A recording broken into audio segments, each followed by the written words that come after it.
Hi everyone, welcome to the next set of slides. This is all on stretching. A lot of you are probably very familiar with stretching, do it all the time when you work out.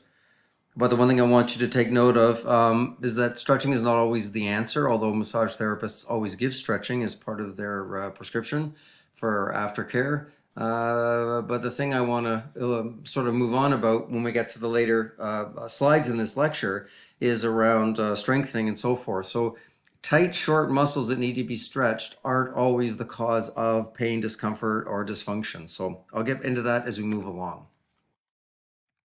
So, what is mobility? Mobility can be defined as the ability of structures or segments of the body to move or be moved to allow range of motion for functional activities, known as functional range of motion, or it is the ability of an individual to initiate, control, or sustain active movements of the body to perform simple to complex motor skills.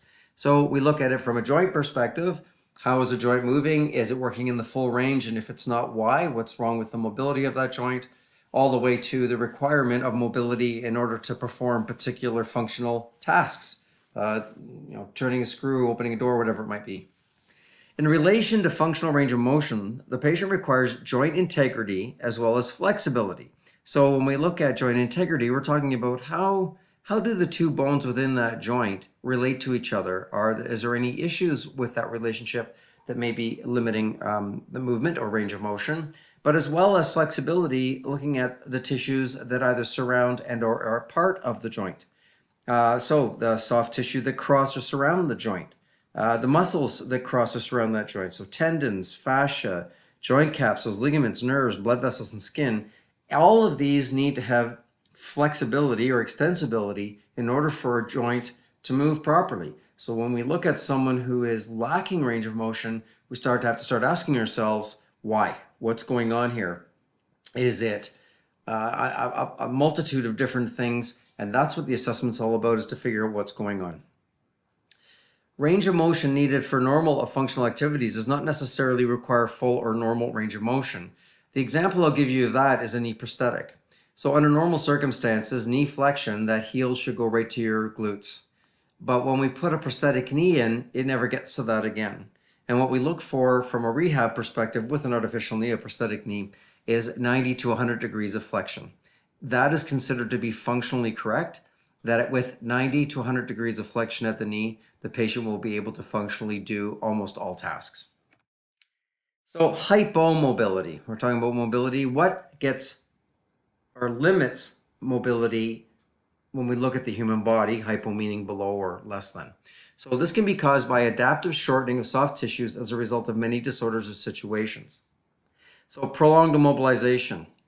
When we take a structure of the body and we shorten a muscle for an extended period of time, could be a cast, could be a sling, could be someone who is now spending the rest of their life in a wheelchair, so forth, you start to get adaptive shortening. In other words, the muscle, cells, tissue, and the associated related fascia and all those things we talked about in the past, the tendon, things across the joint and so forth, can all become shortened. Sedentary lifestyle causes adaptive shortening of soft tissues. So you don't use it, you lose it. Sitting around doing nothing all the time will result in shortened structures. Postural malalignment and muscle imbalances. So when we start looking at the relationship between agonists and antagonists, we start to see an imbalance that can occur there. And when I get into the strength lectures, I'm going to talk a whole lot more about this. But do understand that, again, prolonged inappropriate positions malalignment can result in adaptive shortening of muscle tissue. Weakness. So there's a relationship between the agonist and antagonist. And when we look at an agonist moving, the antagonist has to be inhibited.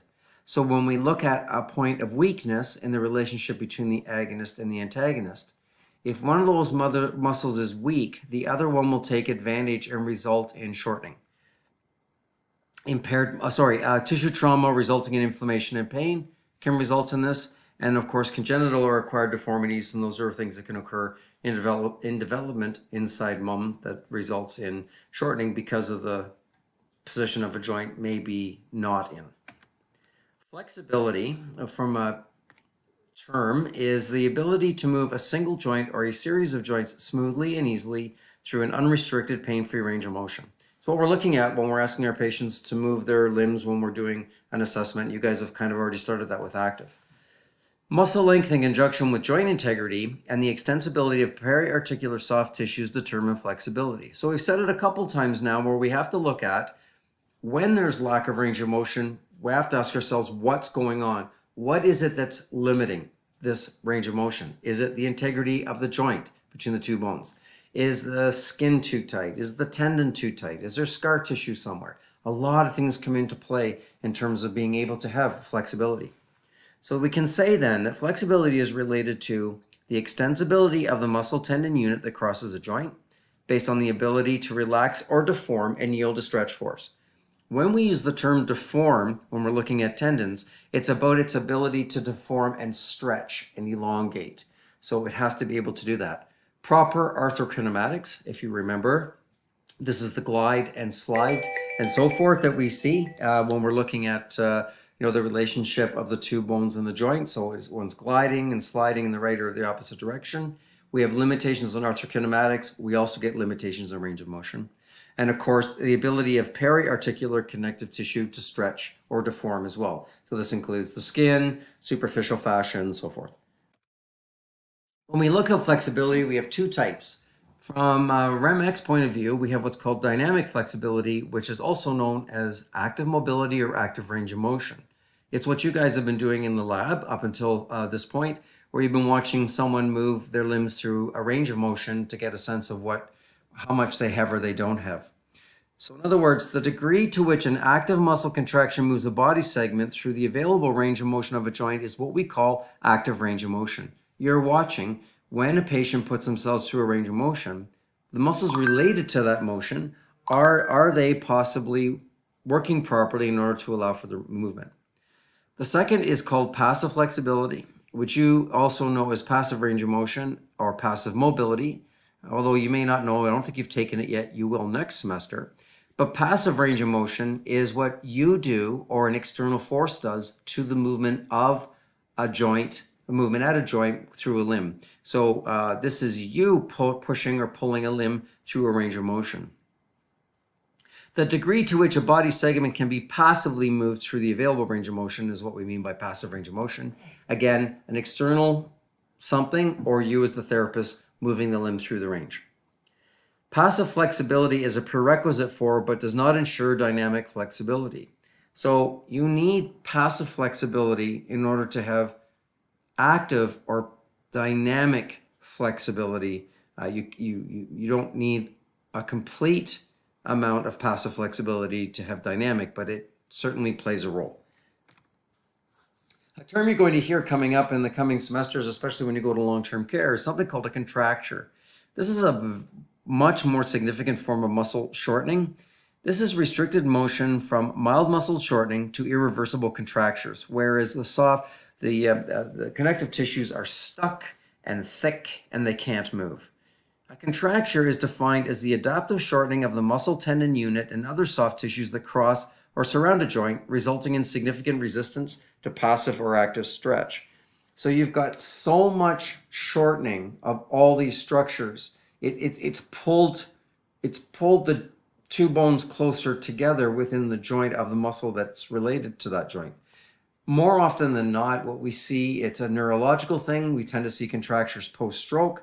And generally, the most common one you will see, beyond the most common, is what's called flexion contractures. So this is the body moving into flexed positions, heel to bum, hand to shoulder, so forth. Another thing that you're going to hear about is something called selective stretching. And this is about not stretching something that you feel needs to remain shortened. I'll give you an example in a moment. So the overall function of a patient may be improved by applying stretching techniques selectively to some muscles and joints, but allowing limitation of motion to develop in other muscles or joints. Usually we tend to see this in patients with permanent paralysis, and I will give you an example. So a patient may have had a stroke and they've lost the function of their arm for a short while, and through rehab they've gained some function back so they can use their shoulder again and their elbow and somewhat their forearm, but their hand is paralyzed and they'll never get it back again.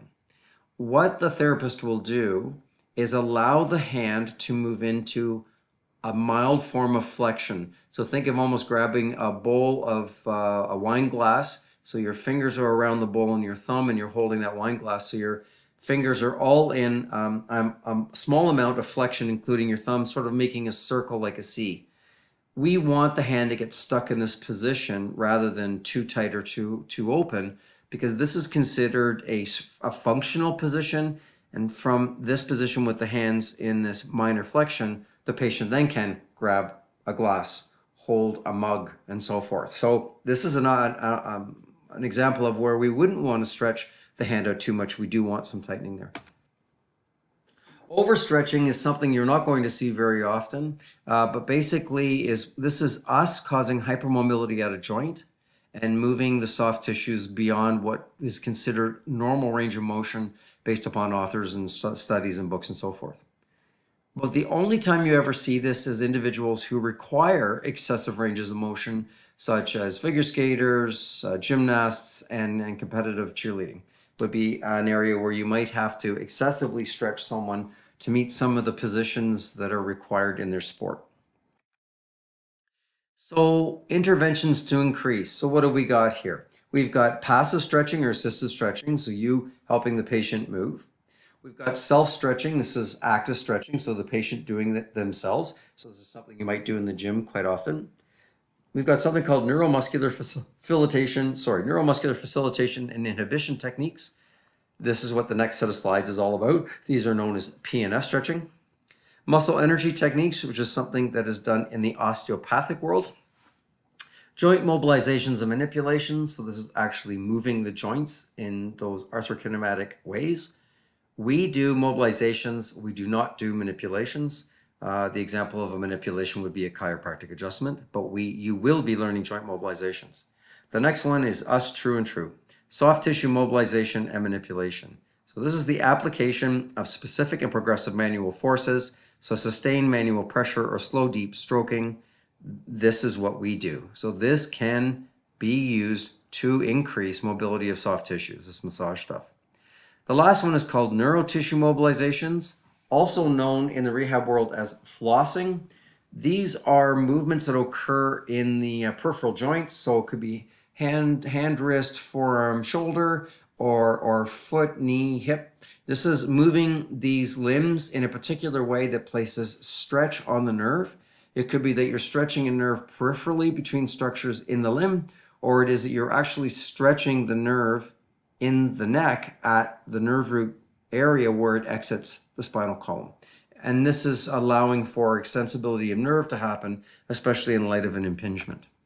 So when do we use stretching? Well, its range of motion is limited because soft tissues have lost their extensibility as a result of adhesions, contractures, and scar tissue formation, causing functional limitation or disabilities. I've kind of alluded to that a couple times already. Restricted motion may lead to structural deformities that are otherwise preventable. So for example, flat feet. If you have flat feet long enough, what will happen is the bones start to adapt. This is when we start getting structural deformities. If bones are deforming, we can't help that as therapists. That's surgical interventions. But prior to that, if the soft tissues were doing the deformity, we can do that. We can work on that before it becomes structural. It could be part of a fitness program designed to prevent musculoskeletal injuries. All of us probably do this who work out. You do stretching before, stretching after to prevent injury. I can tell you there's a lot of research out there that's contradicting that stretching actually does prevent injuries. In fact, there's some research suggesting that we don't even have to do stretching, say, when we're working out. So keep an eye on the research because it's going back and forth. There's a lot of controversy around stretching right now. We can also use stretching before and after vigorous exercise to potentially minimize post-exercise muscle soreness.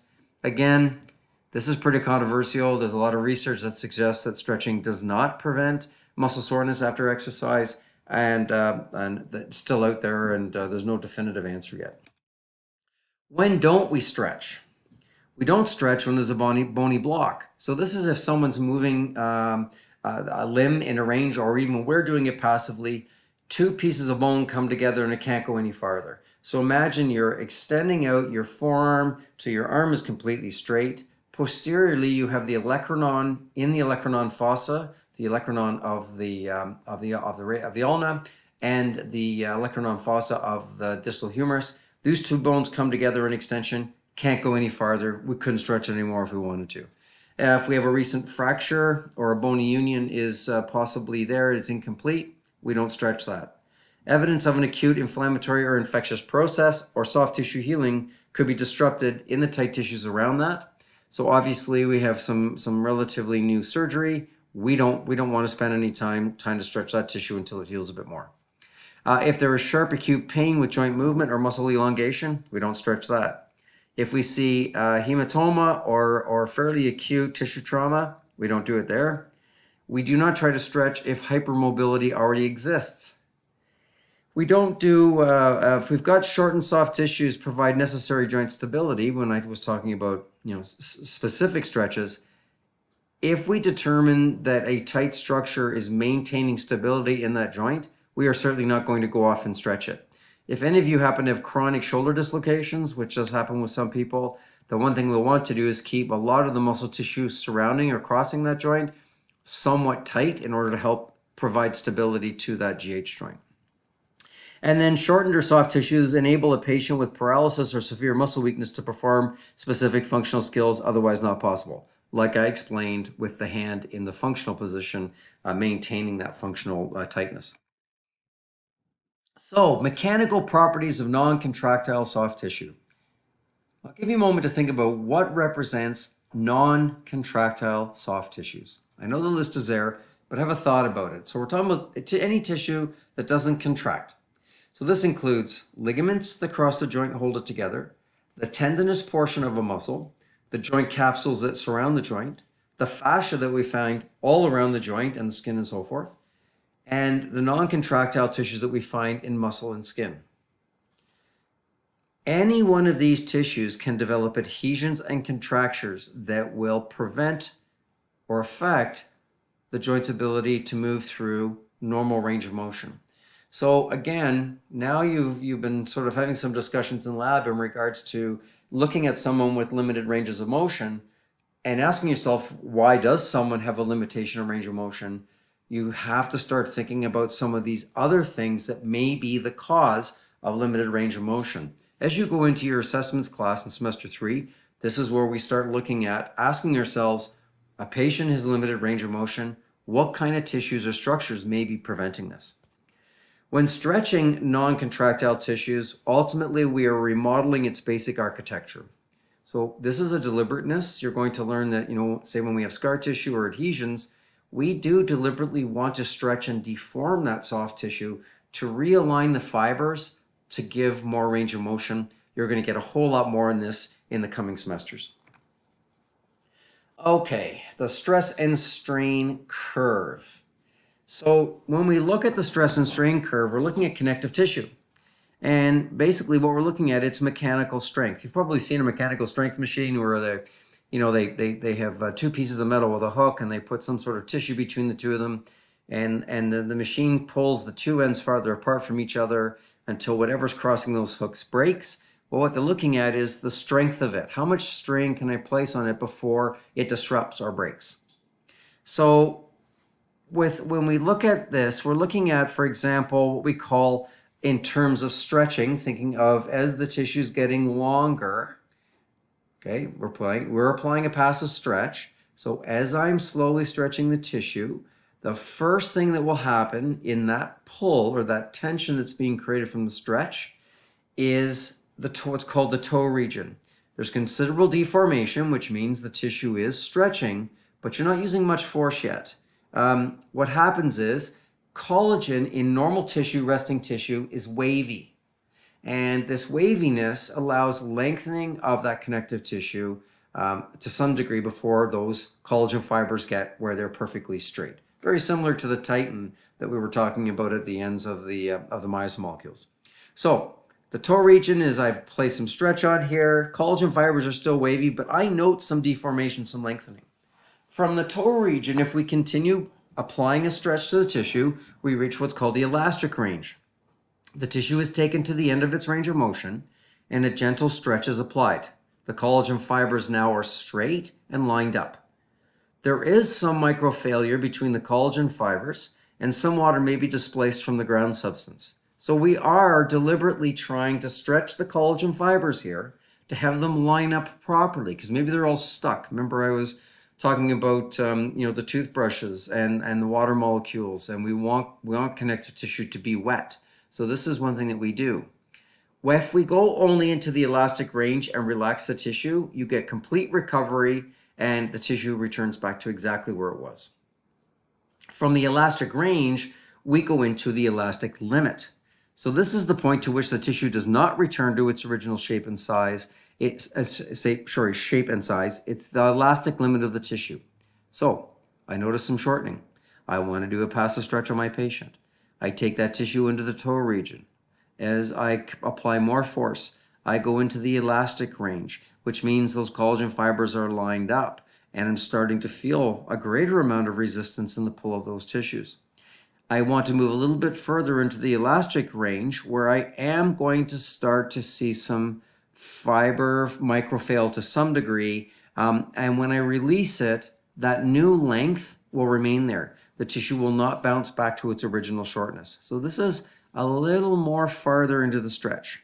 From the elastic range or limit, we move into the plastic range, and this is beyond the elastic limit, extending to the point of rupture. The tissue has permanent deformation when the stress is released. There is microfailure between the bonds of collagen fibers, and heat is released.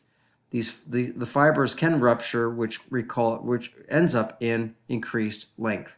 So we do want this. Think of this: if you're a yoga person, you get into that uncomfortableness, and all of a sudden there's a release and lengthening. This is what's happening. We're getting a plastic change in the tissue. The ultimate strength is the next range. This is the greatest load it can sustain. There's considerable weakening, known as tissue necking. You must be aware of this feeling, as this necking, if maintained, can result in tearing. So what you're going to feel is, as you move from the toe to the elastic range, to the limit, to the plastic range, and almost to the ultimate strength, you're going to feel this consistent resistance. If you, at the end of that range, start to feel some very significant weakening, you need to back off, because it seems like you're getting close to that rupturing. And then, of course, if you move beyond ultimate strength, you do end up with tissue failure and rupture of the integrity of the tissue. How are you going to know these? This comes with practice. This comes with feel and spending time at it. You're going to find that you're never going to be as assertive initially, because you're going to be afraid of this rupture, and rightly so. So you do have to somewhat move forward into learning to go a little bit further, because the more deformation you get without things sliding back to shortening, now you're starting to move into the increasing range of motion that you're ultimately after. So I use the term tissue deformation a few times here, and it has to do with connective tissue. So the amount of time and the rate at which stress is applied will affect the behavior of the tissue. So I want to spend time with it. I do want to put stress on this tissue because I want it to change. So when I was talking about doing the yoga and holding it and getting longer, this is an example of what we call creep. So when a load is applied for an extended period of time, this tissue elongates and does not return to its original length. So when we get this slow lengthening, this is what we're after. This change is related to the viscosity of the tissue and is therefore time dependent. So you need to spend time in it. And the normal stretch theory says 30 seconds to get a proper deformation stretch without returning to shortening. The amount of deformation depends on the amount of force and at the rate which the force is applied. So again, like I said, just going to take some time for you to get the feel of how far to go here. But ultimately, we want this deformation so we don't return back to the shortening. Low magnitude loads and the elastic range and applied for long periods increase the deformation of connective tissue and allow gradual rearrangement of collagen fiber bonds and redistribution of water. If anything, this is what you need to remember. This is what we're after when we're looking at a lot of tissue shortening and we want to lengthen it. We want a low magnitude load, meaning it's not really strong. It's not, putting a lot of excessive force, but we got to get into that elastic range. We have to hold it for a long period of time so that we get a rearrangement of collagen fibers and the tissue remains in its lengthened state. increased temperature equals increased creep. And I don't know if this was thought of scientifically when hot yoga was invented, but this is why people tend to see vast increases in their change of range in yoga. Best example I ever used to do with people was, take a chunk of bubble gum, put it in ice water, try to stretch it. You can't. Put it in your mouth, make it really nice and warm and juicy and wet, and it stretches really well. So kind of that's what you need to think about when we're stretching tissue. Patient reaction dictates the time, and that's something you have to be very, very cognizant of. You might want to hold something, but the patient maybe has enough and you have to stop where you are, and that's what we're after as well.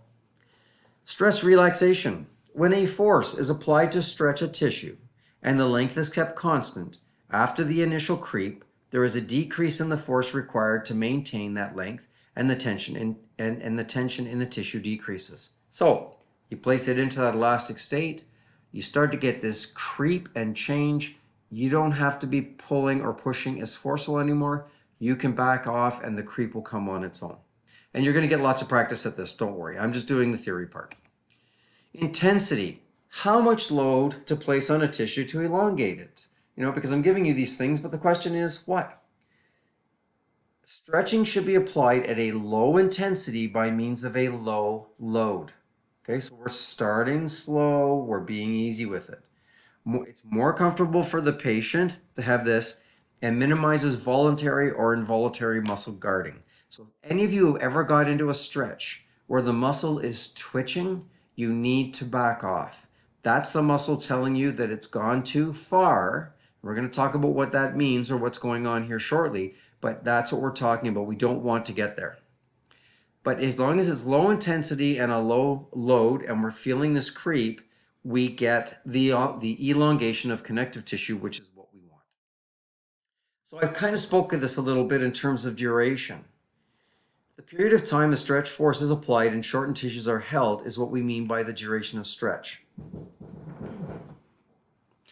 So as I was saying, when we look at duration of a stretch, it can also be how long a single cycle of stretch is applied. And as I've alluded to, is kind of the 30 seconds.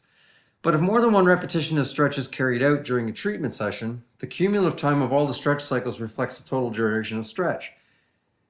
If you have someone who's relatively weak or compromised, and holding a stretch for 30 seconds might be too long for them because of where they're at clinically, there's nothing wrong with doing 3 10-minute stretches.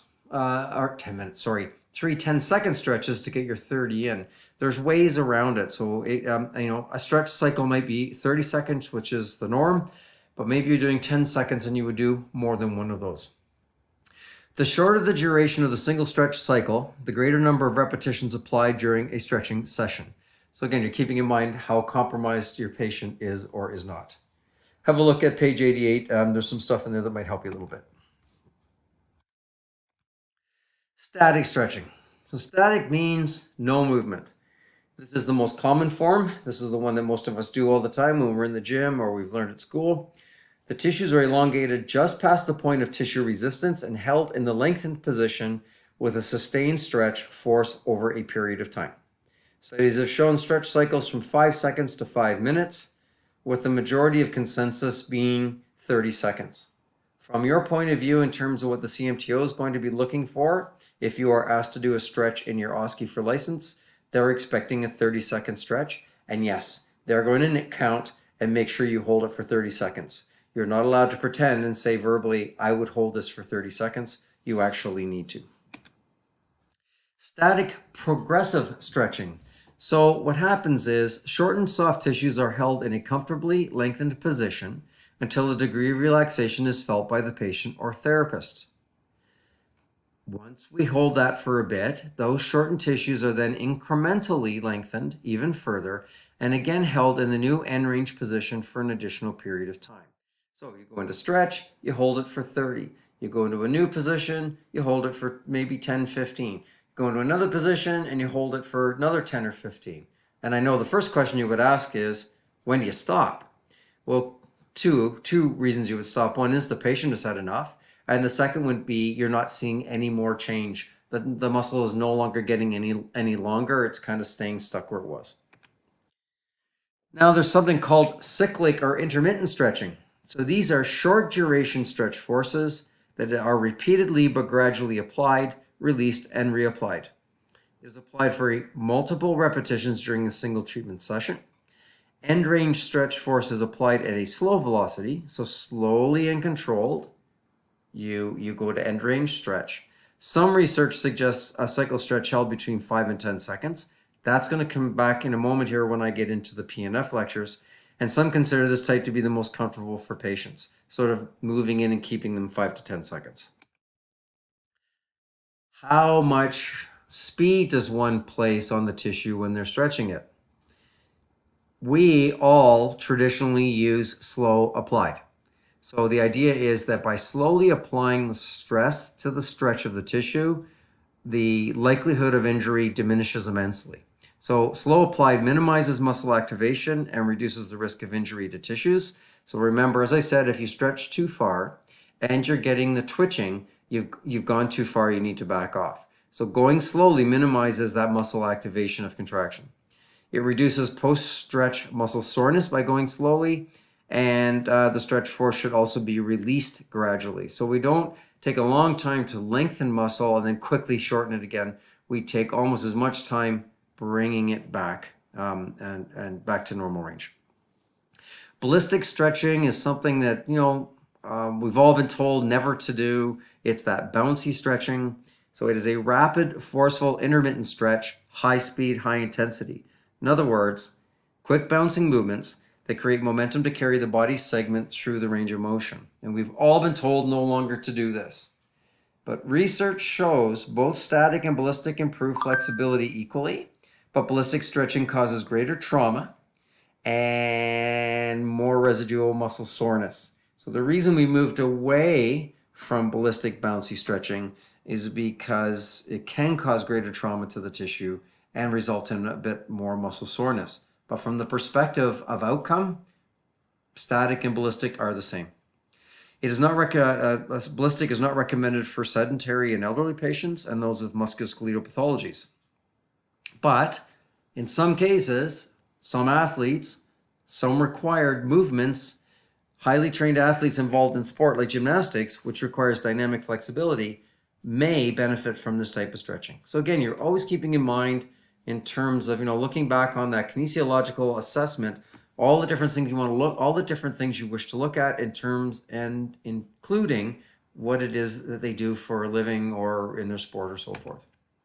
How often do we stretch? The recommended frequency of stretching is based on the underlying cause of impaired mobility, the quality and level of healing tissues, the chronicity and severity of a contracture, as well as the patient's age, are they using corticosteroids, and previous response to stretching. So in other words, you're not going to get an absolute true answer. What you'll do is you will base your stretching prescription on things such as how much tissue healing there is, what is the cause of this impaired mobility, how severe and how long have they had this contracture for in terms of how often you do it, as well as their age, their condition, do they tire easily because of comorbidity and so forth. And really, when we look at the research evidence in regards to frequency of stretching, it's pretty poor. Nobody has really come out with a definitive answer. Thanks for listening to this. The next slide will be on proprioceptive neuromuscular facilitation. Again, another form of stretching.